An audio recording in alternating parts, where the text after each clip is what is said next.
ሰላም ጤና ይስጥልን ውድ የአሮማ ሚዲያ ቤተሰቦቻችን የሰዓቱን ዜናዎች እንደሚከተለው እናቀርባለን። አብራችሁን ቆዩ። ትራምፕ የኢሚግሬሽን ማቆያ ማዕከላትን ኢላማ ያደረጉ ተቃዋሚዎችን ለማስቆም በኦሪገን ፖርትላንድ ወታደሮችን እንዲሰማሩና አስፈላጊ ሆነው ሙሉ ኃላፊነት እንዲጠቀሙ አዘዙ። የአሜሪካ ፕሬዝዳንት በትሩዝ የማህበራዊ ሚዲያ ገጻቸው ላይ ባሰፈሩት ጽሑፍ እርምጃው በአንቲፋና በሌሎች የሀገር ውስጥ ሽብርተኞች በከበባ ውስጥ ያለውን የኢሚግሬሽንና ግምሩክ ባለስልጣን ከጥቃት ለመከላከል ይረዳዋል ብለዋል። በፕሬዝዳንቱ የተወሰደው እርምጃ ከዲሞክራቲክ ህግ አውጪዎች ተቃውሞ የገጠመው ሲሆን የፌዴራል ወታደሮች በፖርትላንድ መሰማራታቸውን አስፈላጊ አይደለም ብለዋል።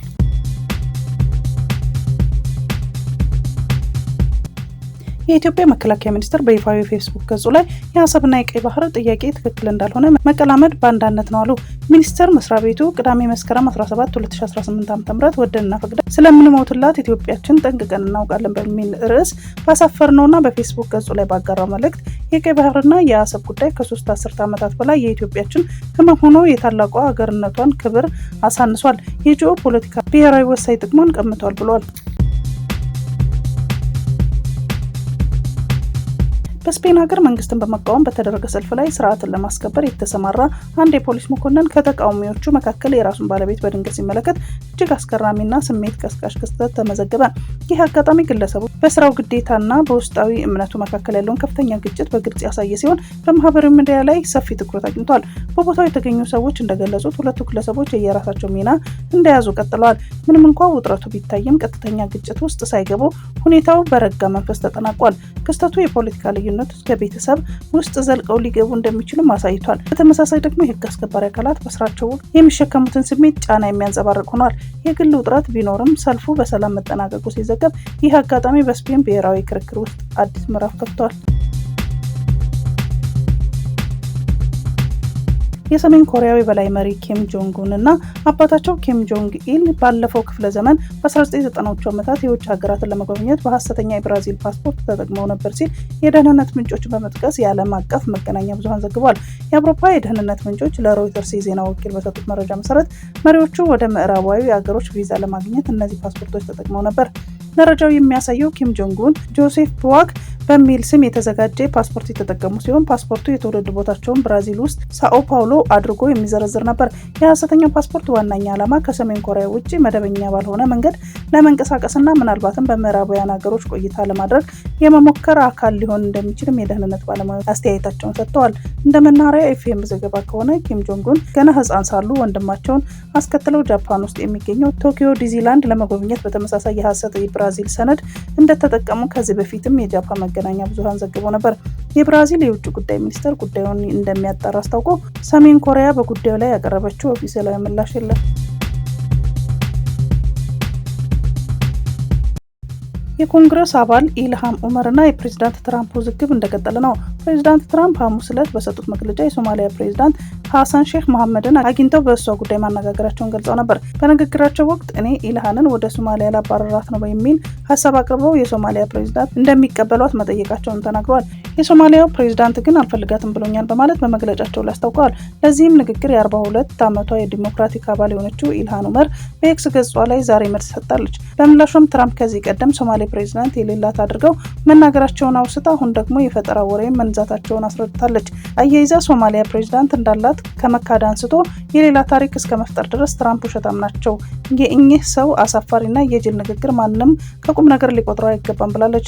ፕሬዝዳንት ትራምፕ በዚች የኮንግረስ አባል ላይ እንዲህ አይነት ከባድ አስተያየት ሲሰጡ በአንድ ሳምንት ይህ ሁለተኛ ጊዜያቸው ነው። በኢልሃን ኡመር እና በትራምፕ መካከል ውዝግብ ሊነሳ የቻለው በአክቲቪስት ቻርሊ ክሪክ ግድያ ላይ በተሰጠው አስተያየት እንደሆነም ከዚህ ቀደም መዘገባችን ይታወሳል። የኬንያ ፖሊስ በሩሲያ የስራ ዕድል አለ በሚል በዩክሬን ተልከው ለሩሲያ እንዲዋጉ ሊደረጉ ነበር ያላቸውን ከ20 በላይ ዜጎች አትርፌያለሁ ብለዋል። ፖሊስ ከዋና ከተማዋ ናይሮቢ ወጣ ባለ ቦታ ላይ የምልመላ የጉዞ ሰነዶችና የስራ ደብዳቤዎችንም ይዣለሁ ብለዋል።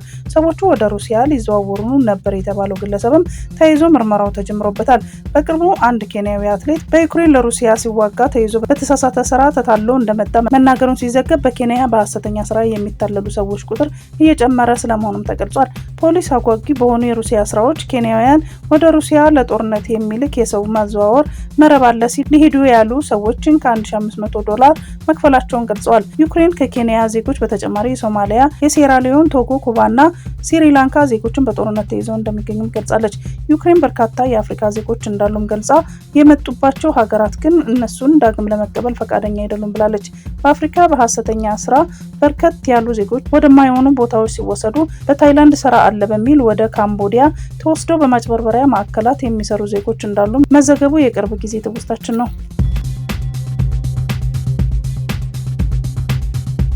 ሩሲያ በዩክሬን መዲና ኪየቭ ጠንካራ የአየር ጥቃት ማድረሷ ተሰማ። ለ12 ሰዓታት የዘለቀ ነበር በተባለ ጥቃት 4 ሰዎች ለህልፈት ሲዳረጉ ከ70 በላይ ሰዎች መጎዳታቸውን የዩክሬን ባለስልጣናት አስታውቀዋል። ጥቃቱ በ600 ድሮን እና በበርካታ ሚሳኤል የታገዘ እንደነበረም ነው የገለጹት። የምሽቱ ጥቃት በአብዛኛዎቹ እጅግ ጠንካራና በይዘቱም ከፍተኛ ነው ተብሏል። የዩክሬን ፕሬዝዳንት ቮሎዲሚር ዜሌንስኪ ጥቃቱን ሲያወግዙ ከሩሲያ በኩል እስካሁን የተሰጠ አስተያየት አለመኖሩን ቢቢሲ ያስነብቧል ያለው አራዳ ኤፍኤም ነው።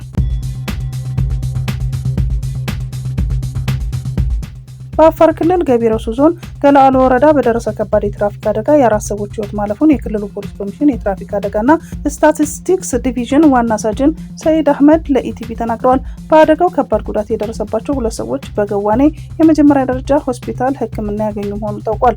ዋና ሳጅኑ ከሰመራ እስከ አዋሽ ባለው መንገድ የሚተላለፉ ማንኛውንም አሽከርካሪዎች በየመንገዱ እንስሳት፣ ህዝብ የሚንቀሳቀስባቸው ከተሞችና ኩርባ መንገዶች ስለሚገኙ ጥንቃቄ በተሞላበት መንገድ እንዲያሽከረክሩ አሳስበዋል።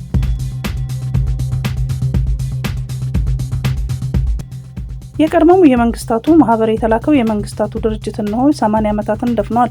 የሁለተኛው የዓለም ጦርነት መጠናቀቅን ተከትሎ የተመሰረተው ተመድ ዓለምን ወደ ትብብር መድረክ ያመጣል ተብሎ ቢታሰብም የቆመለትን ዓላማ ሳያሳካ አንድ አረጋዊ እድሜን እንደጨረሰ ነው በርካቶች የሚያምኑት።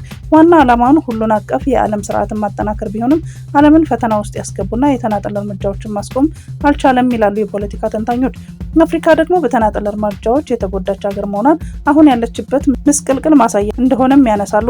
አፍሪካ ድርጅቱ በቻርተሩ ላይ የተጠቀሱትን የአካታችነት መርሆችን ተግባራዊ በማድረግ ይህን አለመመጣጠንን ለማስተካከል ተሃድሶ እንዲያደርግ መጠየቅ ከጀመረች ውላድራለች። በ80ኛው የድርጅቱ ጠቅላላ ጉባኤ አፍሪካ በጸጥታው ምክር ቤትና በዓለም አቀፍ የፋይናንስ ተቋማት የሚገባትን ውክልና እንድታገኝ ታሪካዊ ድምጿን ማሰማቷን ቀጥላለች። ፕሬዚዳንት ታዬ አጽቀሥላሴን ጨምሮ ሁሉም የአፍሪካ መሪዎች እነዚህን ጥያቄዎች አንስተዋል። የመካከለኛው ምስራቅ ቀውስ አዲስ ነገር አምጥቻለሁ ጠብቁኝ ሲሉ ትራምፕ አስታወቁ።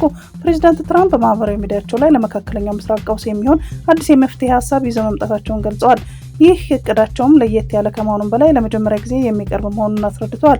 መፍትሄው በቅርቡ ተግባራዊ እንደሚያደርጉትን ገልጸው ይህ እቅድ መካከለኛው ምስራቅን ታላቅ የሚያደርግ እውነተኛ እድል ነው ብለዋል። ፕሬዚዳንት ትራምፕ ይህንን እቅድ ይፋ ያደረጉት ከእስራኤሉ ጠቅላይ ሚኒስትር ጋር ውይይት ከማድረጋቸው አንድ ቀን በፊት ነው። ጠቅላይ ሚኒስትር ቤንጃሚን ኔታንያሁ ወደ ዋይት ሀውስ እንደሚጓዙ የተያዘላቸው ቀጠሮ ያሳያል።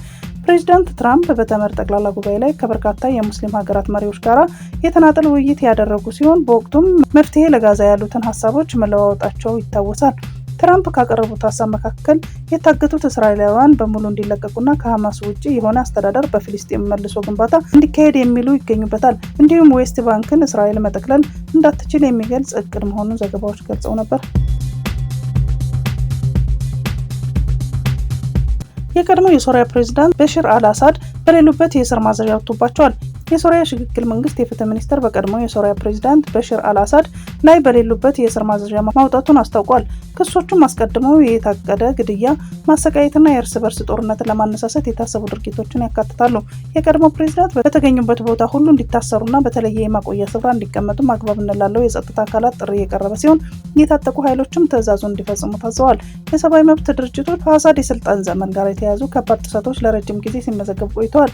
የዘፈቀደ የአየር ጥቃቶችን፣ የኬሚካል ጦር መሳሪያ መጠቀም፣ የዘፈቀደ እስራቶች፣ ወደ ሞት የሚያደርሱ ማሰቃየቶችና የጅምላ ግድያዎችን የሚያካትቱ ከባድ ወንጀሎች መመዝገባቸው ተገልጿል። እነዚህ ጉዳዮች በዓለም አቀፍ ደረጃ እንደ ስልታዊና የጦር ወንጀሎች እንዲሁም በሰብአዊነት ላይ የተፈጸሙ ወንጀሎች ተብለው ተገልጸዋል። ከቀድሞ ፕሬዝዳንት በተጨማሪ የእስር ማዘዣዎቹ በአሳድ ወንድም ማህር በከፍተኛ የጸጥታ ባለስልጣናት አሊ ማምሉክና አሊ አዩብ ላይም ወጥተዋል። የመብት ቡድኖች ይህንን ሂደት በሶሪያ የቅርብ ጊዜ ታሪክ ውስጥ ግልጸኝነትና ተጠያቂነትን ለማስፈን የተጀመረ አስፈላጊ እርምጃ ነው ብለውታል። የሶሪያ የፍትህ ሚኒስተር የእስር ማዘዣውን ለመፈጸም ይፋዊ የጊዜ ሰሌዳ ያላስቀመጠ ሲሆን ጉዳዩ ለተጨማሪ የህግ ሂደቶች ክፍት ሆኖ ይቆያል ብለዋል። እንደ አርት ኒውስ ዘገባ የእስራኤል ጠቅላይ ሚኒስትር ቤንያሚን ኔታንያሁ በመካከለኛ ምስራቅ በቅርብ ጊዜ ውስጥ በሚገርም ሁኔታ የአገዛዝና የስርዓት ለውጦች እንደሚኖሩ መናገራቸው ተሰማ። ኔታንያሁ ለተባበሩት መንግስታት ድርጅት ጠቅላላ ጉባኤ ባደረጉት ንግግር በኢራን ውስጥ ስላለው የስርዓት ለውጥ ፍንጭ ሰጥተዋል ተብሏል። በትዕግስት የቆዩት የኢራን ሰዎች ነጻነታቸውን መልሰው ያገኛሉ፣ ኢራንን እንደገና ታላቅ ያደርጎታል ብለዋል። ከቅርብ ዓመታት ወዲህ ኢራን በአያቶላህ ላይ በርካታ ህዝባዊ አመጾች ስታስተናግድ ቆይታለች። ይህ ደግሞ ስለ እስላሚክ ሪፐብሊክ የወደፊት ዕጣ ፈንታ ጥያቄ አስነስቷል ያሉት ፕሬዚዳንቱ በእስራኤል ላይ ጦርነት የከፈቱት ጠፍተዋል፣ ለወደፊቱም እስራኤልን በክፉ የሚያዩ ይጠፋሉ ብለዋል። ደፋር ሰላም ፈጣሪዎች ቦታቸውን ይወስዳሉ፣ የእስራኤልና የኢራን ሰዎች ወዳጅነታቸውን ያድሳሉና ሁለቱ ጥንታውያን ህዝቦችን የእስራኤል ህዝቦችና የኢራን ህዝቦች መላው ዓለምን የሚጠቅም ወዳጅነት ይመለሳል ሲሉ አክለዋል። እንደ አውሮፓውያን አቆጣጠር በ1979 ከኢራን አብዮት በፊት እስራኤልና ኢራን የረጅም ጊዜ ግንኙነት ነበራቸው። የምዕራባውያን ወዳጃዊ ሻህ በአያቶላዎች ከተገረሰሰ በኋላ ጀምሮ ኢራን በአካባቢው ትልቁ የእስራኤል ጠላት ሆናለችና ተላላኪዎቿ ማለትም ሐማስን፣ ሂዝቦላ፣ ሁቲዎችና ሌሎች በመካከለኛው ምስራቅ የሚገኙ የሻአ ሚሊሻዎችን በመጠቀም በእስራኤል መንግስት ላይ ጦርነት ስታደርግ ቆይታለች። እስራኤል በበኩሏ በስውር በይፋ የኢራንን ቁልፍ መሪዎችና የኢራንን አጋሮች ስታጠቃ መቆየቷ ይታወሳል። ሩሲያ እስራኤልን የቀጠናው በጥባጭና ሁከት ፈጣሪ ስትል መክሰሷ ተሰማ። የሩሲያ የውጭ ጉዳይ ሚኒስትር ሰርጌይ ላቭሮቭ በተባበሩት መንግስታት ድርጅት ጠቅላላ ጉባኤ 80ኛ ስብሰባ ላይ ባደረጉት ንግግር የእስራኤል ህገወጥ የኃይለኛ እርምጃ መላውን መካከለኛው ምስራቅ ለመበተን የታለመና ለቀጠናው ህልውና ያሰጋል ሲሉ አስጠንቅቀዋል። ላቭሮቭ በኒውዮርክ በሚገኘው የተባበሩት መንግስታት ድርጅት ዋና ጽህፈት ቤት ባደረጉት ንግግር ዛሬ እስራኤል በፍልስጤማውያን ላይ የወሰደችው ህገወጥ የኃይል እርምጃ በኢራን፣ ኳታር፣ የመን፣ ሊባኖስ፣ ሶሪያና ኢራቅ ላይ የወሰደው እርምጃ መላው መካከለኛ ምስራቅ እንዳያጠፋ ያሰጋል ብለዋል። ላቭሮቭ እንደተናገሩት ሩሲያ የሐማስ ታጣቂዎች በእስራኤላውያን ላይ ያደረሱትን ጥቃት ሩሲያ ታወግዛለች። ነገር ግን ይህ እስራኤል በጋዛ እያካሄደች ያለችው ወታደራዊ ዘመቻ በሐማስ መመካኘት እንደማይችል ገልጸዋል። አክለውም በፍልስጤም ሲቪሎች ላይ የሚፈጸመው አሰቃቂ ግድያ ከሐማስ የሽብር ተግባር ጋር ምንም አይነት ግንኙነት እንደሌለው መታወቅ አለበት ሲሉም አክለዋል። በጋዛ ሰርጥ የፍልስጤማውያን ልጆች በቦምብና በረሃብ በሚሞቱበት፣ ሆስፒታሎችና ትምህርት ቤቶች በሚወድሙበትና በመቶ ሺዎች የሚቆጠሩ ሰዎች ቤት አልባ ሆነው በሚኖሩበት በጋዛ ሰርጥ ፍልስጤማውያን ላይ ለደረሰባቸው የጋራ ቅጣት ምንም አሳማኝ ምክንያት የለውም ብለዋል። ላቭሮቭ በመቀጠል እስራኤል የዌስት ባንክን አንዳንድ ክፍሎች ለመጠቅለል ያላትን ፍላጎት ሩሲያ በጽኑ ታወግዛለች ያሉ ሲሆን የዮርዳኖስን ወንዝ ምዕራብ ዳርቻ ለማጠቃለል የታቀደው የእስራኤል ድርጊት ጠቅላይነት ነው ብለዋል። አንዳንድ የምዕራባውያን መንግስታት ለፍልስጤም መደበኛ እውቅና ለመስጠት በቅርቡ የወሰዱትን እርምጃ በመጥቀስ ምስጋናውን እንዲሁም በቀጣይም በቀጠናው ተባብሶ እንዳይቀጥል አስቸኳይ ዓለም አቀፍ ርብርብ እንዲደረግ ጠይቀዋል ሲሉ ሞስኮ ታይምስ፣ ዘ ሚድል ኢስት ጨምሮ ተገቢነት ያላቸው የዜና አውታሮች አስነብበዋል።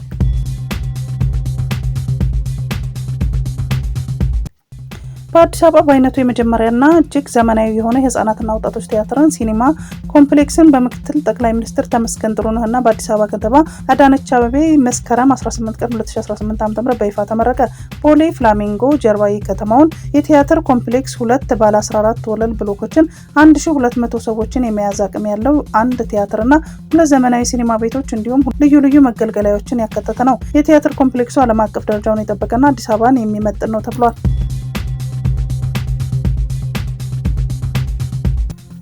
በማዕከላዊ ኢትዮጵያ ክልል ምስራቅ ጉራጌ ዞን ቡታጅራ ከተማ ዛሬ ለተቃውሞ አደባባይ የወጡ ወጣቶች ከጸጥታ አስከባሪዎች ጋር ተጋጭተው ሰዎች ሳይጎዱ እንዳልቀረ የከተማው ነዋሪዎች መግለጻቸውን ዶቼ ቬለ ዘግቧል። ወጣቶቹ ዛሬ በፖሊስ ጋራ የተጋጩት የሲናኖ ሴራ ከተባለው ባህላዊ ሽምግልና ስርዓት የባለቤትነት ጥያቄ ጋር ተያይዞ በተከሰተ አለመግባባት ነው ተብሏል። ወጣቶቹ የከተማውን ጎዳናዎች በድንጋይና በጎማ ዘግተው መዋላቸውን የዓይን እማኞች ተናግረዋል። በከተማው እስከ ቀኑ 7 ሰዓት ድረስ የተኩስ ርምታ ይሰማ እንደነበር የሚጠቀሱት ነዋሪዎቹ የአምቡላንሶች ምልልስም በርቀት ተሰምቷል ብለዋል። በከተማው መረጋጋት ባለመስፈኑ ምን ያህል ሰዎች እንደተጎዱ ለማወቅ አስቸጋሪ መሆኑንም ነዋሪዎቹ ተናግረዋል። ሲናኖ ሴራ የተባለው ባህላዊ ሽምግልና ስርዓት የባለቤትነት ይገባኛል ጥያቄ በመስቃንና በዶቤ የቤተ ጉራጌ ማህበረሰቦች መካከል ሲነሳ መቆየቱ ይታወቃል።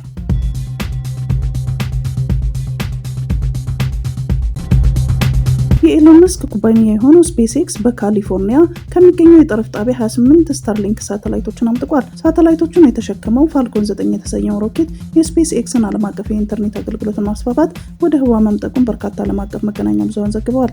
ስፔስ ኤክስ በተለያዩ ሀገራት የኢንተርኔት አገልግሎት እያቀረበም ይገኛል። ቻይና ባህር ውስጥ ነዳጅና የተፈጥሮ ጋዝን በማውጣት ጥቅም ላይ እያዋለች ይገኛል።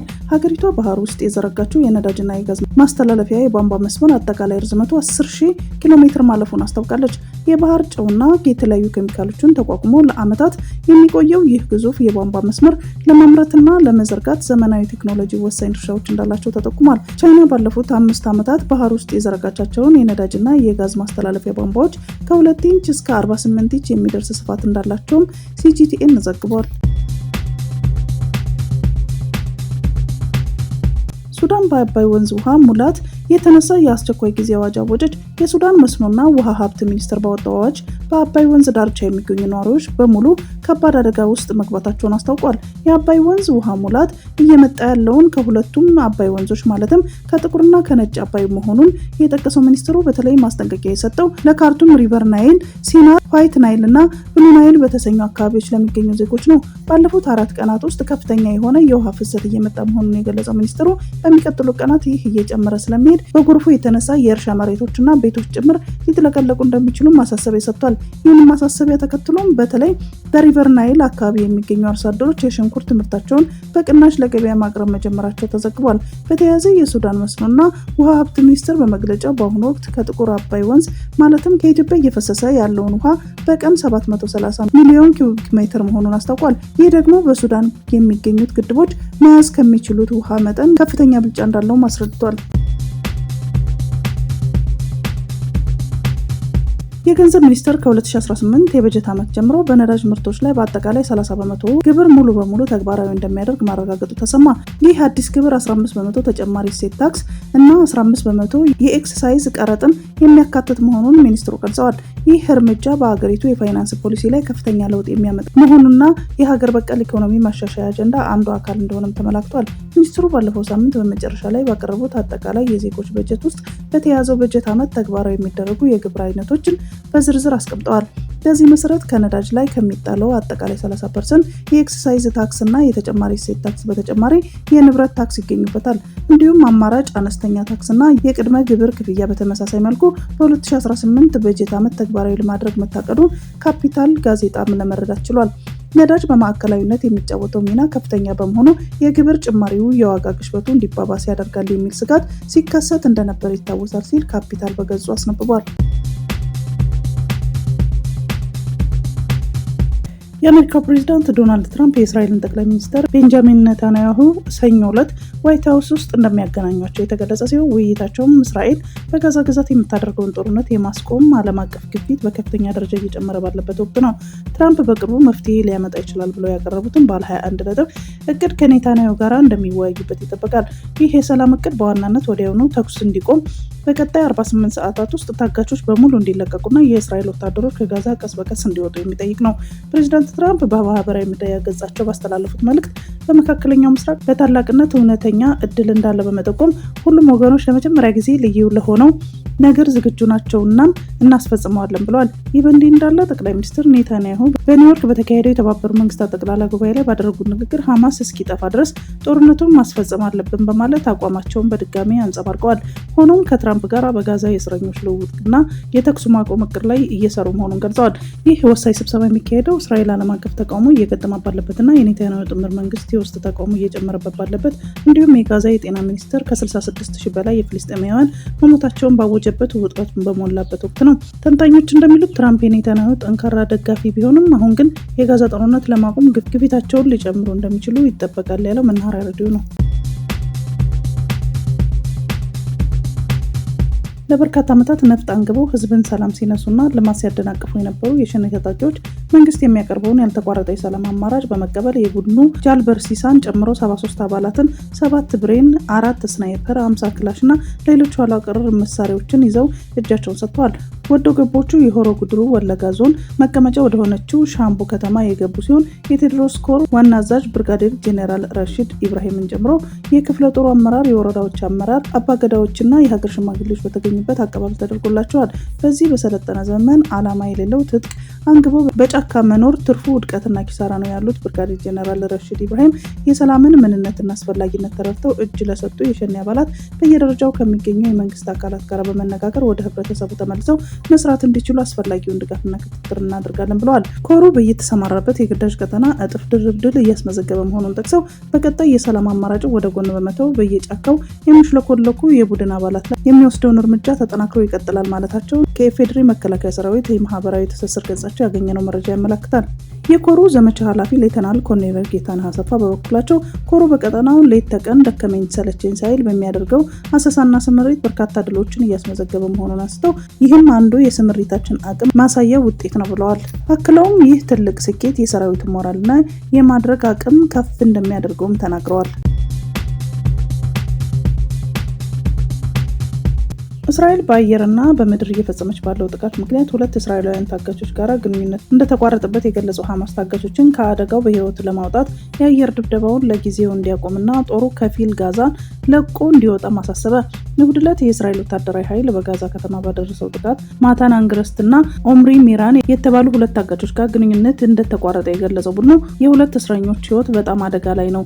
እነዚህ ዜጎቻቸውን በደህና ማግኘት ከፈለጉ ከእሁድ ከቀኑ 11 ሰዓት ጀምሮ የአየር ላይ እንቅስቃሴ ማቆም አለባቸው ሲል መግለጫው ገልጿል። በሳብራና ታል አልሃዋ ሰፈሮች ውስጥ ባለፉት 48 ሰዓታት በተፈጸሙ አሰቃቂ ወታደራዊ ዘመቻና ኃይለኛ ጥቃቶች ምክንያት ከ2 እስረኞች ጋር የነበረውን ግንኙነት ተቋርጧል። ፈልገን ለማግኘት ደግሞ የእስራኤልን ታንኮች አካባቢዎቹን ዘግተዋል ብሏል። በዚህም መልክ የእስረኞች ደብዛ እንደጠፋ የገለጸው የሐማስ ወታደራዊ ክንፍ አልቃሳም ብርጌድ የእስራኤል ጦር ወታደሮች ከጋዛ ከተማ ማዕከል በስተደቡብ ምስራቅ አቅራቢያዎች እንድታስወጣ ለ24 ሰዓታት የአየር ጥቃት እንድታቆም ጠይቋል።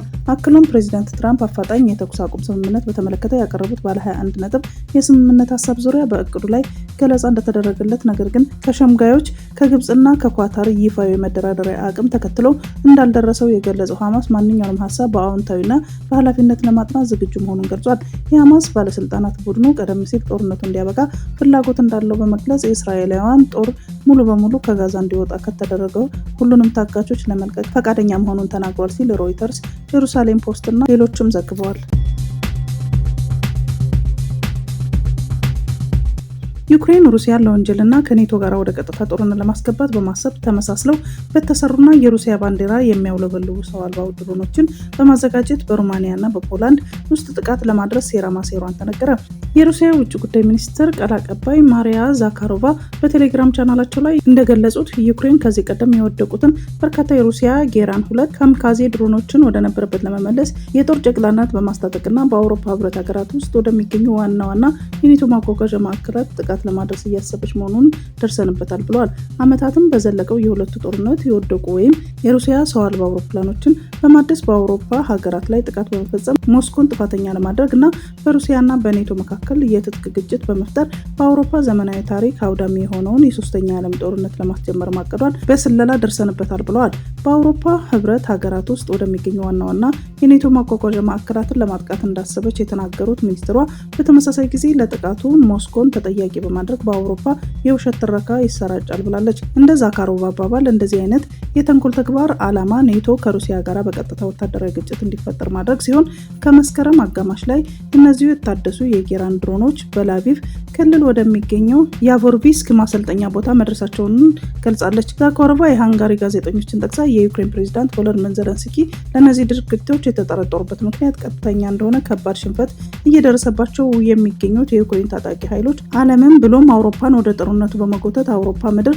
ሶስተኛ የዓለም ጦርነት ለማስጀመር ነው ስትል ገልጻለች ሲሉ የዘገቡት ሞስኮ ታይምስ እና ፍራንስ 24 እና ሌሎች ዓለም አቀፋዊ ሚዲያዎች ናቸው።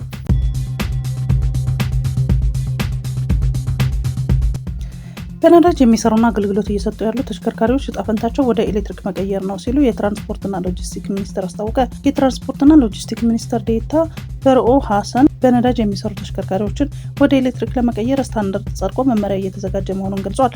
ኃላፊው የኤሌክትሪክ መኪና በዓለም አቀፍ ደረጃ እየተስፋፋ ባለበት በዚህ ወቅት ኢትዮጵያ ከ100,000 በላይ ተሽከርካሪዎችን ወደ ገበያ ማስገባት ችላለች ማለታቸውን ኤፒድ ዘግቧል። በመጪዎቹ 10 ዓመታት ወደ ሀገር ውስጥ ከሚገቡ ተሽከርካሪዎች መካከል 95% የሚሆኑ የኤሌክትሪክ ለማድረግ እየተሰራ መሆኑን ተናግረዋል። መንግስት የኤሌክትሪክ መኪና ምርትን ለማፋጠን የነዳጅ ወጪን ለመቀነስና አረንጓዴ ከባቢን ለመገንባት አቅዶ እየሰራ ሲሆን በቀጣዮቹ 10 ዓመታት ውስጥ ከ500,000 በላይ የኤሌክትሪክ ተሽከርካሪዎችን ወደ ስራ ለማስገባት ከፍተኛ ጥረት እያደረገ መሆኑንም አክለው ገልጸዋል።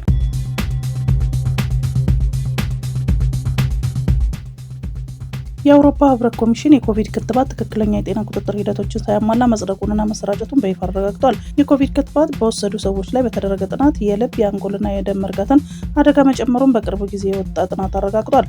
ከ8 ሀገራት የተውጣጡ ወደ 99 ሚሊዮን የሚጠጉ ከተከተቡ ሰዎች ላይ በተደረገ አንድ ትልቅ አዲስ ጥናት ክትባቶቹ ወስደው አስትራዜኔካ ጃብን ከወሰዱ በኋላ የልብ ችግርን የመጨመር ግንኙነት እንዳለው ጥናቱ አረጋግጧል።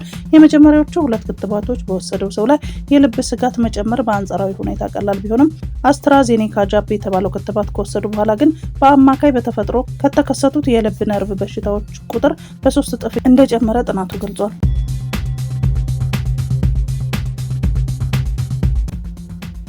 የሽሬና የጎንደር ሆስፒታሎችን ለማጠናከር የሚያስችል 4.1 ሚሊዮን ዩሮ ስምምነት ተፈረመ።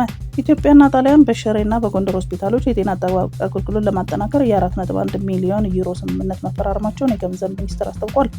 ስምምነቱ የኢትዮጵያ የገንዘብ ሚኒስትር አህመድ ሺዴ እና በኢትዮጵያ የጣሊያን አምባሳደር አጉስቲኖ ፓሌሴ ተፈራርመዋል። ሚኒስትሩ አቶ አህመድ ሺዴ በስነ ስርዓቱ ላይ ባደረጉት ንግግር በተለይም ግጭት፣ መፈናቀልና የህዝብ አገልግሎት መቋረጥ በሚስተዋልባቸው በትግራይና አማራ ክልሎች ላይ የፕሮጀክቱ መጀመር አስፈላጊነቱን አጽንኦት ሰጥተውበታል። በሳውዲ አረቢያ በአስቸጋሪ ሁኔታ ውስጥ የነበሩ 2136 ኢትዮጵያውያን ወደ ሀገራቸው መመለሳቸውን የሴቶችና ማህበራዊ ጉዳይ ሚኒስቴር ገልጿል። በሳምንቱ ውስጥ በተደረገው 10ኛ ዙር በረራ ወደ ሀገራቸው የተመለሱት 1306 ወንዶችና 749 ሴቶች እንዲሁም 81 ጨቅላ ህጻናት ናቸው። ከተመላሾች መካከል 354 እድሜያቸው ከ18 ዓመት በታች የሆኑ ታዳጊዎች እንዳሉም የሚኒስትሩ መረጃ ያሳያል። መስከረም 5 ቀን 2018 ዓ.ም በተደረገው ዜጎችን ወደ ሀገር ቤት የመመለስ ስራ እስካሁን 3682 ኢትዮጵያውያን ወደ ሀገር መመለስ ተችሏል።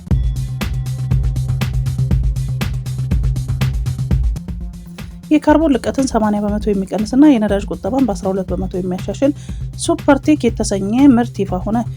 የኢኮቴክ ሶሉሽን ኃላፊነቱ የተወሰነ የግል ማህበር ከተሽከርካሪዎች የሚለቀቀውን በካይ ጋዝ በአማካይ በ80% ለመቀነስ የሚያስችል እንዲሁም የነዳጅ ቁጠባን በአማካኝ 12% የሚጨምር የአውሮፓ ምርት የሆነውን ሱፐርቴክ የተሰኘውን ምርትን በዛሬው ዕለት የመንግስት ባለስልጣናትና የግሉ ዘርፍ በተገኙበት ይፋ አድርጓል። ሱፐርቴክ በነዳጅ ታንከር ውስጥ የሚገጠም መሳሪያ ሲሆን በነዳጅ ኃይል የሚንቀሳቀሱ ተሽከርካሪዎችና ሞተሮች ውስጥ በመሆን የንጥረ ነገር ነዳጅን ለማሻሻል የካርቦን ልቀት 80% ሲቀንስ የነዳጅ ቁጠባን በ12% የሚያሻሽል እንደሆነም የኢኮቴክ ኃላፊነቱ የተወሰነ የግል ማህበር ዋና ስራ አስኪያጅ የሆኑት ዶክተር ዴሌሳ ዳባ ተናግረዋል። ዶክተር ዴሌሳ አክለውም ሱፐርቴክ የካርቦን ልቀት 80% በመቀነስ የነዳጅ ቁጠባን 12% ማሻሻል የሚችልና የጥገና ወጪን 50% መቀነስና በተጓዳኝ የሞተሮችን እድሜ መጨመር እንደሚችልም ገልጸዋል። ሱፐርቴክ ምርት የአየር ብክነትን በመቀነስ ለህብረተሰቡ በከፍተኛ ሁኔታ የጤና ጠንቅ የሆነውን ከተሽከርካሪዎች የሚለቀቅ በካይ ጋዝ በመቀነስ ለማህበረሰብ የጤና ጥቅም ከማበርከቱም በላይ ሀገራችን በውድ ዋጋ በውጭ ምንዛሬ ከውጭ ተገዝቶ የሚገባውን የነዳጅ አጠቃቀምን በእጅጉ ያሻሽላል ተብሏል። ሱፐርቴክ ምርት ለ5 ዓመታት የሚያገለግል ወጪም ተመጣጣኝ እንደሆነ ተገልጿል። ኢኮቴክ ሶሉሽን ኃላፊነቱ የተወሰነ የግል ማህበር ከተመሰረተ 8 ወር እንደሆነ የተገለጸ ሲሆን በአሁኑ ሰዓት 30 ለሚደርሱ ሰዎች የስራ ዕድል መፍጠር መቻሉንም ተነግሯል። የኢትዮጵያ አየር መንገድ ከ20,000 በላይ ለሚሆኑ ዜጎች የስራ ዕድል መፍጠሩን የኢትዮጵያ አየር መንገድ ግሩፕ ዋና ስራ አስፈጻሚ አቶ መስፍን ጣሰው ገለጹ። አቶ መስፍን ከዘመን ኢኮኖሚ ዝግጅት ክፍል ጋር በነበራቸው ቆይታ አየር መንገዱ የስራ ዕድልን በመፍጠር በኩል በአሁኑ ወቅት 20,000 ቋሚ ሰራተኞችን የሚያስተዳድር ሲሆን 1700 ያህሉ ፓይለቶች መሆናቸውን ገልጸዋል። ከ4,000 በላይ የበረራ አስተናጋጆች ያሉት መሆኑን ጠቁመው ከ2,500 በላይ ቴክኒሽያኖች መኖራቸውንም አንስተዋል። ከዚህ በተጨማሪ 5,000 የሚሆኑ ኮንትራት ሰራተኞች በአየር መንገዱ እየሰሩ እንደሚገኙም ተናግረዋል። የአየር ትራንስፖርት አገልግሎት ለአንድ ሀገር ኢኮኖሚያዊና ማህበራዊ እንቅስቃሴ ትልቅ ሚናን የሚጫወት መሆኑን አንስተው ኢትዮጵያን ከመላው ዓለም ጋር ከማስተሳሰር ጀምሮ በሀገሪቱ ቱሪዝም እንዲስፋፋ እያደረገ መሆኑንም ገልጸዋል። በበርካታ የኢትዮጵያ አካባቢዎች የሚገኙ ማህበረሰብ በትጥቅ ግጭት እና በሌሎች የሰላም እጦት ሁኔታዎች ምክንያት የጤና አገልግሎት ለማግኘት ችግር ይገጥማቸዋል። ይህን ችግር ለመቅረፍ ዓለም አቀፍ ቀይ መስቀል ኮሚቴ ባሳለፈው ሳምንት ከኢፌዴሪ ጤና ሚኒስቴር ጋር ለ2 ቀናት በህግ አወጣጥ ላይ ውይይት አካሂዷል። የውይይቱ መድረክ በእንደዚህ አይነት ሁኔታዎች ውስጥ ለጤና አጠባበቅ የሚደረግ ከለላን በ2024 በጸደቀው የሀገሪቱ የጤና ህግ ረቂቅ ደንቦች እና መመሪያዎች ውስጥ ለማካተት ያለመ ነው። ከ8 የጤና ሚኒስቴር የስራ ክፍሎች የተውጣጡ 20 ተሳታፊዎች የዓለም አቀፍ የቀይ መስቀል ኮሚቴ የመጀመሪያ ደረጃ ምክረ ሀሳቦችን በተመለከተ ሀሳባቸውን አካፍለዋል።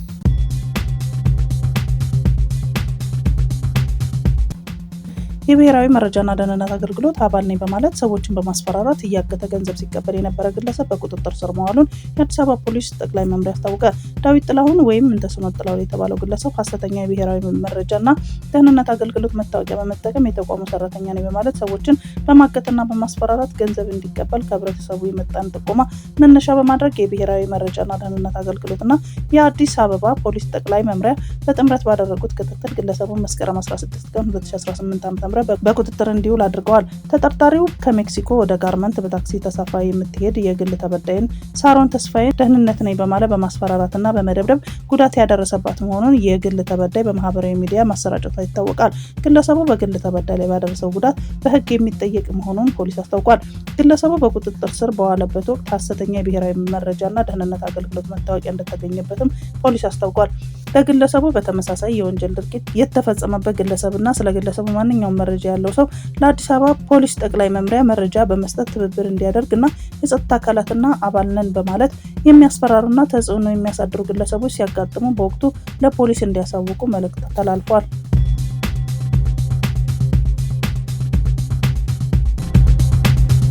በሚያንማር የወንጀል ካምፕ የሚመራ ቤተሰብ አባላት የሆኑት 11 ሰዎች ሞት ተፈረደባቸው። የቻይና ብሔራዊ ጣቢያ እንደዘገበው ሚንግ የተባለው ቤተሰብ በርካታ አባላት ጥፋተኛ ሆነው ተገኝተዋል። አብዛኞቹ የዓመታት እስራት ተፈርዶባቸዋል። ሚንግ ፋሚሊ የተባለው ቤተሰብ በሚያንማር ራስ ገዝ አስተዳደር ስር የምትገኘውን ላውካይንግ ከተማ ከሚያስተዳድሩ 4 ጎሳዎች መካከል ይገኙበታል።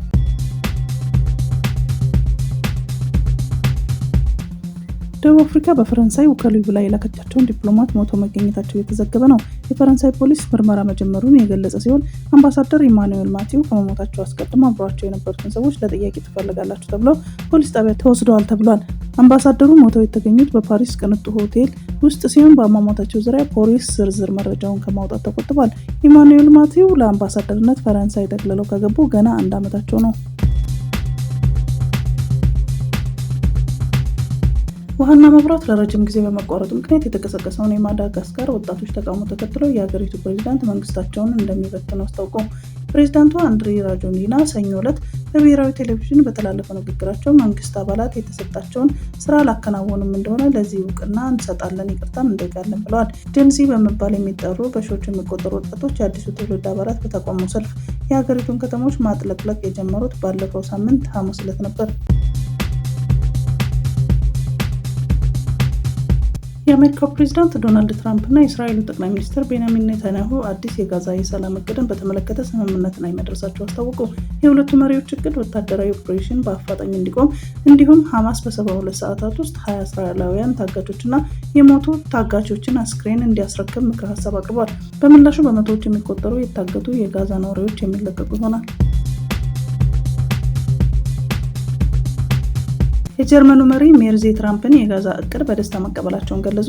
የዩናይትድ ስቴትስ ፕሬዝዳንት ዶናልድ ትራምፕ በጋዛ ሰላም እንዲሰፍን ያቀረቡትን ሀሳብ በአካባቢ ያለውን ጦርነት ለማስቆም የተሻለ እድል ይሰጣል ሲሉ የጀርመኑ መራሄ መንግስት ፍሬድሪክ ሜርዝ ተናግረዋል። ጀርመን ለእቅዱ ትግበራ ተጨባጭ አስተዋጽኦ ለማድረግ ዝግጁ ናት ያሉት የጀርመን መንግስት ቃል አቀባይ ሜርዝ በትናንትናው ዕለት በሐማስ ከተያዙ የጀርመን ታጋቾች ቤተሰቦች ጋር ተገናኝተዋል። ከጀርመኑ መሪ በተጨማሪ የአውሮፓና የመካከለኛው ምስራቅ መሪዎች አሜሪካ የጋዛን ጦርነት ለማስቆም ያቀረበችውን የሰላም እቅድ እንደሚደግፉም አስታውቀዋል። የአውሮፓው ካውንስል ፕሬዝዳንት አንቶኒዮ ኮስታ ኔታንያሁ ለሰላም እቅዱ አዎንታዊ ምላሽ መስጠታቸውን አበረታች ነው ብለዋል። ሁሉም አካላት ይህንን አጋጣሚ ተጠቅመው ለሰላም እድል መስጠት አለባቸው ሲሉም አክለዋል። ለተኩስ አቁም ስምምነት ቅርብ የሆኑ የፍልስጤማውያን ምንጭ ለቢቢሲ እንደተናገሩት ዋይት ሀውስ ለሐማስ 20 ነጥቦችን አቅርቧል። ፕሬዚዳንት ዶናልድ ትራምፕ ሐማስ ስምምነቱን መቀበል አለባት ብለዋል። ትራምፕ እና የእስራኤሉ ጠቅላይ ሚኒስትር ቤንያሚን ኔታንያሁ የተስማሙበትን እቅድ ወታደራዊ ኦፕሬሽን በአፋጣኝ እንዲቆም ያደርጋል ተብሏል። ሐማስ በ72 ሰዓታት ውስጥ 20 እስራኤላውያን ታጋቾችና የሞቱ ታጋቾችን አስክሬን እንዲያስረክብ ምክረ ሀሳብ አቅርቧል። በምላሹም በመቶዎች የሚቆጠሩ የታገቱ የጋዛ ነዋሪዎች ከእስር የሚለቀቁ ይሆናልም ተብሏል። የኡጋንዳ ፕሬዝዳንታዊ እጩ በምርጫው ካሸነፉ ስዋሂሊ ቋንቋን እንደሚያግዱ ቃል ገብተዋል። የሙሴቬኒ ተፎካካሪ እጩ ፕሬዝዳንት ስዋሂሊን እንደ ብሔራዊ ቋንቋ እናግደዋለን እና በፈረንሳይኛ እንተካዋለን፣ ምክንያቱም ሰፊ ዓለም አቀፍ ተደራሽነት አለው። ስዋሂሊ አያስፈልገንም፣ እንግሊዝኛና ፈረንሳይ ብቻ ነው የምንፈልገው ብለዋል። የኮመንዌልዝ ፓርቲ መሪ የሆኑት ሙባረክ ሙኒያንጓ ስዋሂሊ የኡጋንዳ ብሔራዊ ቋንቋ እንዳይሆን እንደሚያግዱና በፈረንሳይኛ እንደሚተኩ ሀሳብ አቅርበዋል። ለዚህ ምክንያታቸው ፈረንሳይኛ ያለው ሰፊ ዓለም አቀፋዊ ተደራሽ ነው። ኡጋንዳ በዓለም አቀፍ ደረጃ እንድትበለጽግ እንግሊዝኛና ፈረንሳይ ብቻ ነው የሚያስፈልጋት ሲሉም እጩ ፕሬዝዳንት ይሞግታሉ። ይህ ሀሳብ የኡጋንዳ ዓለም አቀፍ ግንኙነቶችን ለማሳደግ ያለመ ቢሆንም ቅሉ ስዋሂሊ በምስራቅ አፍሪካ እያደገ ከመጣው ሚናውና ባህላዊ ፋይዳው አንጻር ከፍተኛ ክርክር ማስነሳቱን ተነግሯል። በአሁኑ ወቅት የኡጋንዳ ብሔራዊ ቋንቋ እንግሊዝኛና ስዋሂሊ ሲሆን ሙያንጋዋ ፕሬዝዳንት ከሆኑ ስዋሂሊን በፈረንሳይኛ እንደሚተኩ ነው ቃል የገቡት። ዓለም አቀፍ የአቪዬሽን ግሩፕ የሆነው የጀርመኑ ሉፍታንዛ 100,000 ከሚሆኑ የሰራተኛ ኃይሉ ውስጥ 4,000 ገደማ ሰራተኞችን ሊቀንስ ማቀዱን አስታውቋል። የአየር መንገዱ እዚህ ውሳኔ ላይ የደረሰው በ2024 የሰራተኞችን አድማን፣ የውጭ መጨመርና የአውሮፕላን ትዕዛዞችን መዘግየትን ተከትሎ ገቢ በ20% መቀነሱን ተከትሎ መሆኑን ጠቁሟል። ኩዌት ታይምስ እንደዘገበው ቅነሳው በጀርመን አስተዳደራዊ ሚናዎች ላይ ያተኮረ ሲሆን በፈረንጆቹ በ2028 እና በ2030 ባሉት የ3 ዓመታት ጊዜያት 300 ሚሊዮን ዩሮ ለማዳን ያለመ ነው ተብሏል። የዩሮዊንግስ የኦስትሪያ የሲዩስ እና የብራስልስ አየር መንገዶች ባለቤት የሆነው ሉፍታንዛ ዲጂታላይዜሽን እና አርቲፊሻል አስተውሎት የአሰራር ቅልጥፍናን እውን ያደርጋሉ ብሏል። በሰጠው መግለጫ የሰራተኛ ማህበራት አየር መንገዱ ሊያደርገው ያቀደውን የሰራተኞች ቅነሳ አጥብቀው እንደሚታገሉም አሳውቀዋል።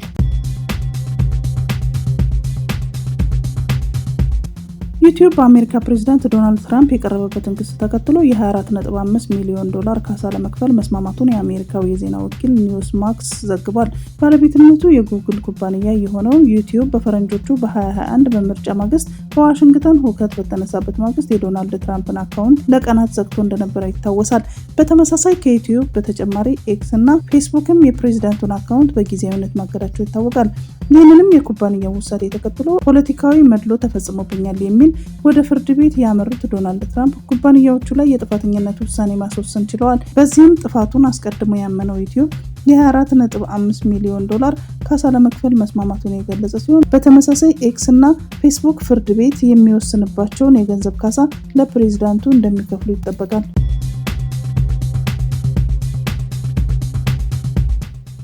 ቅዳሜ ጠዋት መስከረም 17 2018 ዓ.ም በሰሜን ወሎ ዞን ከወልዲያ ከተማ 20 ኪሎ ሜትር ርቀት ላይ በምትገኘው ሳንቃ ትንሽ ከተማ በሚገኘው ጤና ጣቢያ ህይወት እንደተለመደው ትቀጥል ነበር።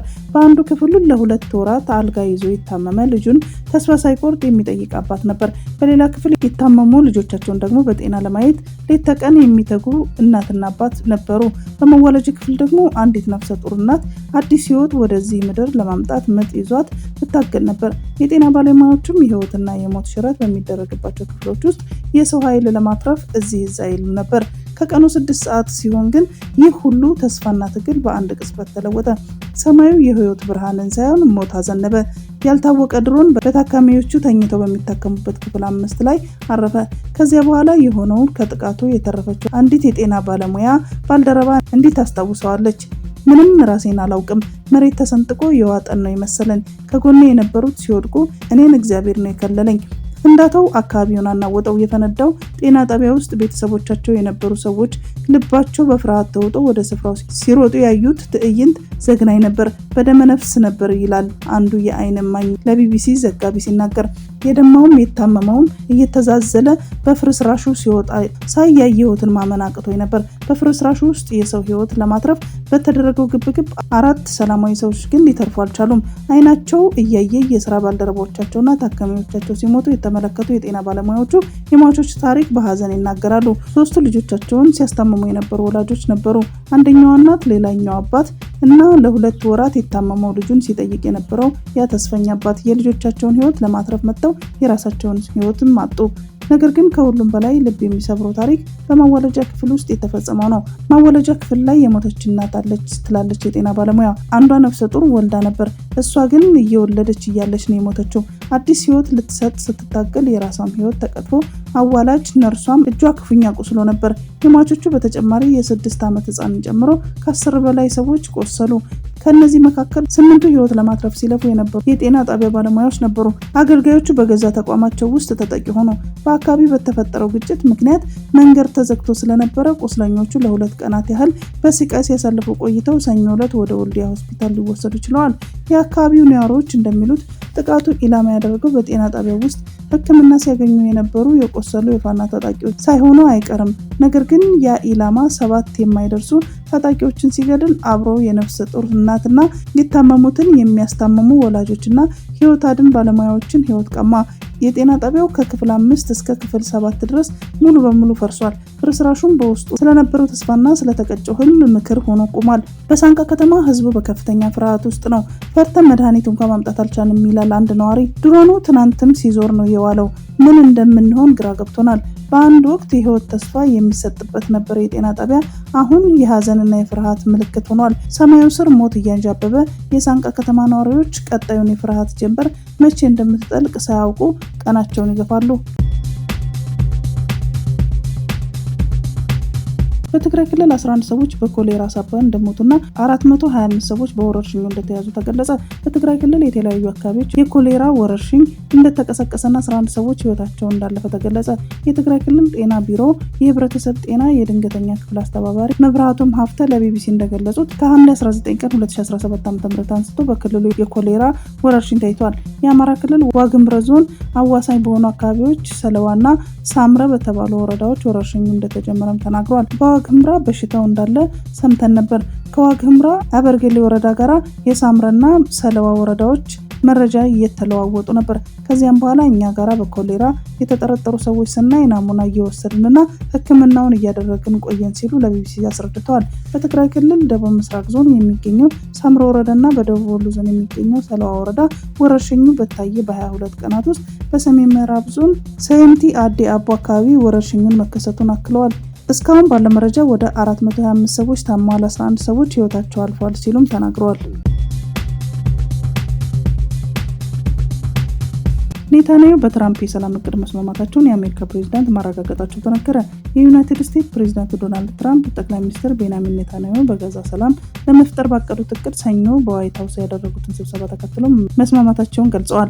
ትራምፕ ከተኩስ አቁም ስምምነቱ በኋላ አሜሪካ በእስራኤል ደህንነት ላይ ተሳታፊ እንደምትሆንም ተናግረዋል። ፕሬዝዳንቱ ስምምነታቸውን በሐማስ ተቀባይነት ካገኘ በህይወት ያሉና የሞቱ ታጋቾችን በሙሉ ወዲያውኑ እንደሚለቁም ተናግረዋል። ትራምፕ የእስራኤልና የሐማስ ጦርነትን ለማስቆም እቅዳቸውን ይፋ አድርገዋል። በተለይ የእስራኤል ይህንን ስምምነት በይፋ በተቀበለችው በ72 ሰዓታት ውስጥ በህይወት ያሉና የሞቱ ታጋቾች በሙሉ እንደሚመለሱ መግለጫው አስታውቋል። የተለቀቀው መግለጫ ጋዛ ለጎረቤቶቿ ስጋት የማይፈጥር ከአሸባሪነት የጸዳች ቀጠና ትሆናለች ሲሉም ክልሉ ከበቂ በላይ መከራ ለደረሰባቸው የጋዛ ዜጎች እንደገና ይገነባል ብሏል። ሁሉም ወገኖች በዚህ ሀሳብ ከተስማሙ ጦርነቱ ወዲያውኑ ያበቃል።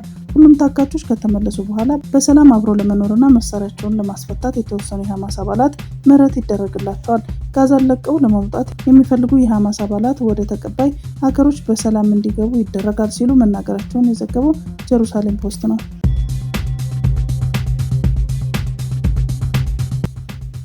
የህዝብ ትራንስፖርት አሽከርካሪዎች ከመጠን በላይ መንገደኞች እያሳፈሩ ተሳፋሪዎችን ለከፋ ጉዳት እየተጋለጡ መሆናቸውን ገለጹ።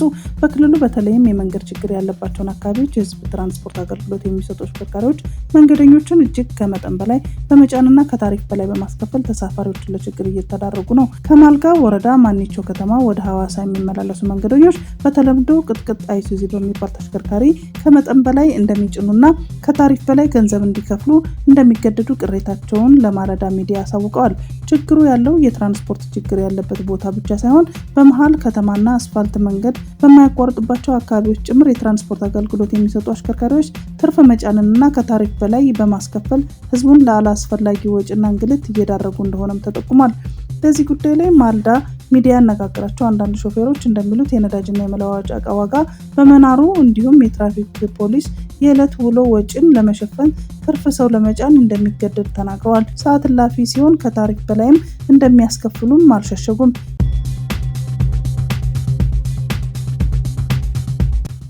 የኤርትራ ውጭ ጉዳይ ሚኒስትር ኦስማን ሳላህ የኤርትራ ወደቦች ለውጭ ሀገራት ወታደራዊ ወይም የባህር ኃይል ጣቢያነት ክፍት እንዳይሆኑ ሰሞኑን ኒውዮርክ በተካሄደው የወደብ አልባ አገራት ስብሰባ ላይ አስታውቀዋል። ኦስማን በወደብ ዙሪያ የውጭ ሽምግልና ፖለቲካ ተቀባይነት እንደሌለውና በሕግም አስፈላጊ እንዳልሆነም ገልጸዋል። ወደብ የማግኘት ጉዳይ የንግድ ጉዳይ እንጂ ፖለቲካ ወይም ወታደራዊ ጉዳይ አለመሆኑን የገለጹት ኦስማን የኤርትራ ወደቦች ለንግድም ሆነ ለሎጂስቲክ አገልግሎት መጠቀም የሚቻለው በኤርትራና ኤርትራ በምትመርጣቸው አጋሮች መካከል በሚደረግ ቀጥተኛ ድርድር መሆኑን ተናግረዋል። ኤርትራ በወደብ የንግድ አገልግሎት ዙሪያ በእኩልነትና ፍትሐዊ መርሆች ትብብር ለማድረግ ዝግጁ መሆኗንም ኦስማን አረጋግጠዋል ስትል ዋዜማ ዘግባለች። የእስራኤል ጠቅላይ ሚኒስትር ቤንያሚን ኔታንያሁ በሀገራቸው በዶሃ የሐማስ መሪዎች ላይ ባደረሰችው ጥቃት በኳታር ዜጋ ለፈጸመችው ግድያ ኳታርን ይቅርታ ጠየቁ።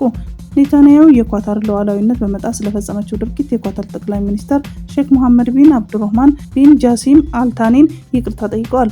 እስራኤል ዳግም እንደዚህ አይነት ጥቃት እንደማትፈጽም ጠቅላይ ሚኒስትር ቤንያሚን ኔታንያሁ ማረጋገጣቸውን አልጀዚራ ዘግቧል። የኳታር ጠቅላይ ሚኒስትር ሼክ መሐመድ ቢን አብዱራህማን ቢን ጃሲም አልታኒ የአሜሪካ ፕሬዚዳንት ዶናልድ ትራምፕና ኔታንያሁ በዋይት ሀውስ በተገናኙበት ወቅት በጋራ ባደረጉት ጥሪ ይቅርታውን እንደተቀበሉ ዘገባው ጠቁሟል። እስራኤል በሴፕቴምበር 9 በዶሃ እየተካሄደ ባለው የተኩስ አቁም ድርድር ወቅት በሐማስ መሪዎች ላይ ባደረሰችው ጥቃት ቢያንስ 5 ዝቅተኛ የሐማስ አባላትና አንድ የኳታር የጸጥታ ባለስልጣናት መግደሏን ዘገባው አስታውሷል።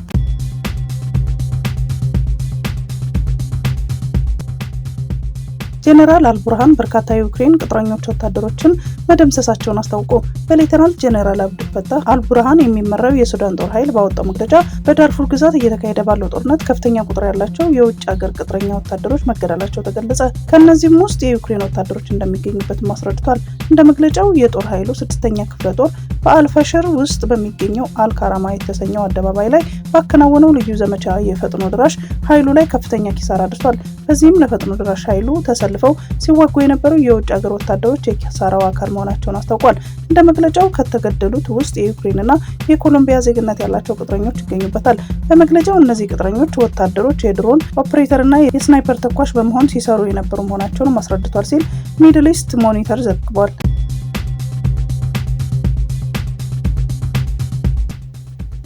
ለኮንጎ ፕሬዝዳንት ስልክ ደወልኩ ሲሉ ዘለንስኪ ገለጹ። የዩክሬን ፕሬዝዳንት ዘለንስኪ በዛሬው ዕለት ለዲሞክራቲክ ኮንጎ ፕሬዝዳንት ፌሊክስ ቲሺስኬድ ስልክ መደወላቸውን አስታወቁ።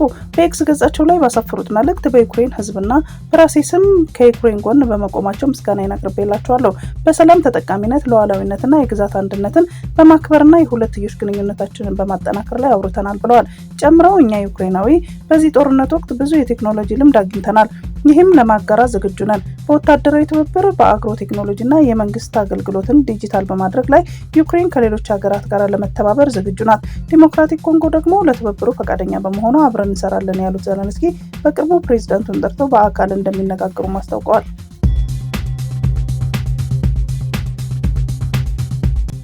የኢትዮጵያ ካቶሊክ ቤተክርስቲያን የጳጳሳት ጉባኤ መስከረም 21 ቀን 2018 ዓ.ም በኢትዮጵያ ኦርቶዶክስ ተዋሕዶ ቤተክርስቲያን በሰሜን ሸዋ ሀገረ ስብከት በምንጃር ሸንኮራ አረርቲ ደብረገነት ቅድስት ማርያም ቤተክርስቲያን ለግንባታ የተሰራ የእንጨት ርብራብ በመደርመሱ ምክንያት የበርካታ ሰዎች ሕይወት ማለፉንና በርካቶችም የአካል ጉዳት እንዳጋጠማቸው የሰማነው በታላቅ ሐዘን ነው። የኢትዮጵያ ካቶሊክ ቤተክርስቲያን የጳጳሳት ጉባኤ በዚህ ድንገተኛ አደጋ የተሰማንን ሐዘን እየገለጽን ለኢትዮጵያ ኦርቶዶክስ ተዋሕዶ ቤተክርስቲያን በተለይም ለአረርቲ ደብረገነት ቅድስት ማርያም ቤተክርስቲያን አገልጋዮች በአደጋው ህይወታቸውን ላጡና ለተጎዱ ቤተሰቦች ፈጣሪ መጽናናቱን እንዲሰጥልን ከልብ እንመኛለን ብለዋል።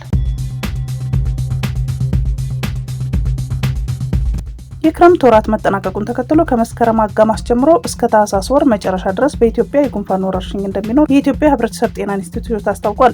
በሰዎች ዘንድ ያለውን የህመም ስሜትና የወረርሽኙን በአጭር ጊዜ መዛመት አዲስ በሽታ የመጣ እንደሆነ በተለያዩ ሰዎች ላይ ስጋት መፍጠሩን የገለጹት የሕብረተሰብ ጤና ኢንስቲትዩት ዋና ዳይሬክተር ዶክተር መሳይ ኃይሉ በማዕከሉ ኢንፍሉዌንዛ የምርምር ማዕከል በተደረገው ጥናት መሰረት ምንም አይነት አዲስ ወረርሽኝ ወይንም ህመም አለመገኘቱን ገልጸዋል። ይሁን እንጂ በመስከረም ወር ላይ በርከት ያሉ የህዝብ በዓላትና ትምህርት የሚጀመርበት በመሆኑ በርካታ ሰዎች በአንድ ስፍራ ላይ ሲገኙ የሚተላለፍ መጠኑን ስለሚጨምር እንጂ የተለመደው የጉንፋን አይነት መሆኑን በጥናት መረጋገጡን ዶክተር መሳይ ኃይሉ ተናግረዋል።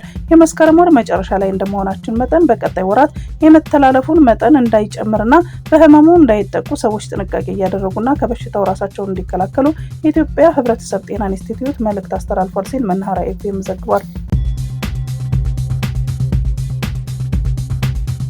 በአማራ ክልል ሰሜን ሸዋ አረርቲ ከተማ አስተዳደር በግንባታ ላይ የሚገኘው የማርያም ቤተክርስቲያን ህንፃን በመጎብኘት ላይ የነበሩ ሰዎች በደረሰባቸው አደጋ ተጎድተዋል። ህይወታቸውን ያጡት ከባድና ቀላል የአካል ጉዳት የደረሰባቸው በርካታ ሰዎች መኖራቸውን በመሰማቱ መንግስት የተሰማውን ሀዘን ይገልጻል። ለተጎጂው ቤተሰቦች መጽናናትና በሕክምና ላይ ለሚገኙት በፍጥነት ማገገም እንመኛለን። ኢትዮጵያ በሁለንተናዊ ግንባታ ላይ ናት። ከትልልቅ ግድቦች ጀምሮ እስከ አነስተኛ የግለሰብ ቤት አጥር ድረስ ያሉ ግንባታዎች ሲሰሩ ግን ደህንነትን ቅድሚያ በመስጠት አለባቸው። የግንባታ ህጎቻችንም ይህንን ታሳቢ ያደረጉ ናቸው። በግንባታ ቦታዎች ሁሉ ለሰዎች ደህንነት ቅድሚያ መስጠት ትኩረት ሊሰጠው የሚገባ ነው። የግንባታ ቦታዎች ላይ የሚደረጉ ጉብኝቶችን የስራ ላይ ደህንነት መርሆችን እንዲጠብቁ ማድረግ ይገባል። መንግስት በድጋሚ በመወጣጫ መደርመስ ምክንያት ባጋጠመው አደጋ በደረሰው ጉዳት የተሰማውን ጥልቅ ሀዘንም ይገልጻል። የአሜሪካ ፕሬዝዳንት ዶናልድ ትራምፕ ሐማስ የጋዛን የሰላም እቅድ እንዲቀበል የ4 ቀናት የጊዜ ገደብ እንደሰጠ ተዘግቧል። ትራምፕ እንደገለጹት የሰላም ስምምነቱ እየቀጠለ ያለው ግጭት ለማስቆም የጋዛ መረጋጋት ወደ ነበረበት ለመመለስና ሰብአዊ እርዳታ ወደ ህዝብ መድረሱን ለማረጋገጥ ያለመ ነው። ሐማስ ስምምነቱን በተቀመጠለት የጊዜ ገደብ ውስጥ ካልተቀበለ ከባድ መዘዝ እንደሚመጣ ፕሬዝዳንቱ አስጠንቅቀዋል። የጋዛ የሰላም እቅድ የጸጥታ ዋስትናዎችን፣ የእርዳታ አቅርቦቶችን እንዲሁም ተጨማሪ ደም መፍሰስን ለማስቆም የታለሙ ፖለቲካዊ ሂደቶችን ያካትታል ተብሏል። ይህ በዚህ እንዳለ ኳታር፣ ግብጽ፣ ቱርክ ሐማስ ለትራምፕ የሰላም እቅድ አዎንታዊ ምላሽ እንዲሰጥ ማሳሰባቸው ተዘግቧል። በአሜሪካ የመኖሪያ ፈቃድ ወይም ግሪን ካርድ ማግኘት የሚያስችለው የዲቪ ሎተሪ ለመሙላት ክፍያ መፈጸም ሊጀምር ነው ተብሏል። የ2027 ዲቪ ሎተሪ ከሚሞላበት ጊዜ ጀምሮ በሎተሪ እድሉ ተሳታፊ ለመሆን የሚያስችለውን ምዝገባ ለመፈጸም $1 የሚያስከፍል ሲሆን የዲቪ ሎተሪ የደረሰው ግለሰብ ለቪዛ ማመልከቻ ወይም አፕሊኬሽን ደግሞ $330 የሚከፍል ይሆናል። ይህ ተግባራዊ መሆን የሚጀምረው ከ2 ሳምንታት በኋላ በፈረንጆቹ ኦክቶበር 16 ቀን 2025 ጀምሮ መሆኑን ተገልጿል። ዲቪ ሎተሪ ለመሙላት ክፍያ ሲጠይቅ ይህን ለመጀመሪያ ጊዜ ነው።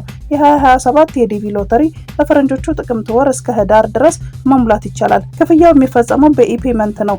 ውጤቱን ማየት የሚቻለው ደግሞ በግንቦት ወር 2026 ነው ሲል ቴክዊዝ አስነብቧል። የሱዳን ባለስልጣናት የናይል ወንዝና ገባሮቹ የውሃ መጠን ወደ አደገኛ ደረጃ ከፍ ማለቱን ተከትሎ በዋና ከተማዋ ካርቱምን ጨምሮ በ6 ግዛቶች የጎርፍ ማስጠንቀቂያ ወጡ። የሀገሪቱ የግብርናና መስኖ ሚኒስቴር ህዝቡ ራሱንና ንብረቱን እንዲከላከል ጥሪ አቅርበዋል። በየዓመቱ በነሐሴና በመስከረም ወራት በኢትዮጵያ ከፍተኛ ተራራማ ቦታዎች በሚዘንበው ከባድ ዝናብ ምክንያት የአባይ ወንዝ የውሃ መጠን ሲጨምር ሱዳን ለከባድ የጎርፍ አደጋ ትጋለጣለች። ባለፉት ዓመታት ለተከሰቱት የጎርፍ አደጋዎች በደርዘን የሚቆጠሩ ሰዎች ለሞት ተዳርገዋል፣ እንዲሁም ሰፊ የንብረት ውድመትም አስከትለዋል። ከካርቱም በተጨማሪ ለአደጋ ተጋላጭ የተባሉት ግዛቶች ሰማያዊ ናይል፣ ሰናር፣ አልጀዚራ፣ ናይል ወንዝና ነጭ ናይል ናቸው።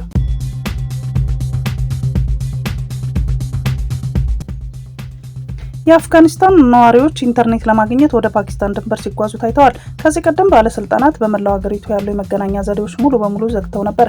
የኔትወርክ ተደራሽነት የተቋረጠው ስነ ምግባር የጎደለው ድርጊት እንዳይፈጠር ለመከላከል ነበር። መዘጋቶቹ እንደ አቪዬሽን፣ ባንኮች፣ ንግድና ብሮድካስቲንግ ሚዲያ የመሳሰሉ አስፈላጊ አገልግሎቶችን ጎድተዋል። አየር መንገዶቹ ያለ መገናኛ ዘዴዎች ማስተባበር ባለመቻላቸው የካቡል አውሮፕላን ማረፊያ ሮብ ዕለት በረራዎችን አቋርጧል።